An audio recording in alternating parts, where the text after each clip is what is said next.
Is your laptop suddenly super slow, taking forever to open apps or even start up?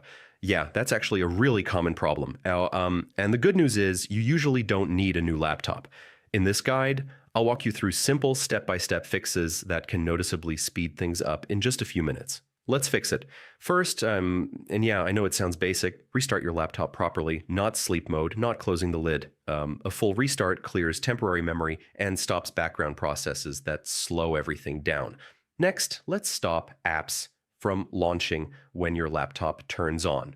Too many startup programs can make boot time painfully slow. Open Task Manager, go to Startup Apps, and disable anything you don't actually need right away, like game launchers or update helpers. If your storage is almost full, your laptop slows down a lot. Windows and apps need free space to run smoothly. Open storage settings and remove large files, downloads, or apps you don't use anymore. Now let's check what's secretly running in the background. Some apps keep using your CPU and memory even when you're not using them. Sort by CPU or memory usage, then close apps you recognize but don't need open.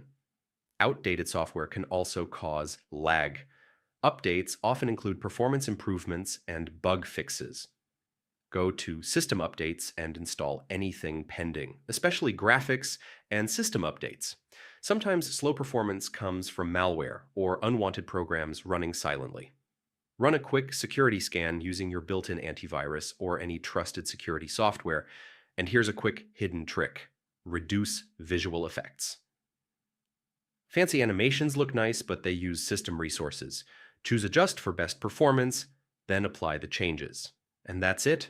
Those steps usually fix most slow laptop problems without spending any money. Try them one by one, and you should notice faster startup, smoother apps, and fewer freezes. If this helped, stick around for more quick tech fixes. Yeah, I'll see you in the next one.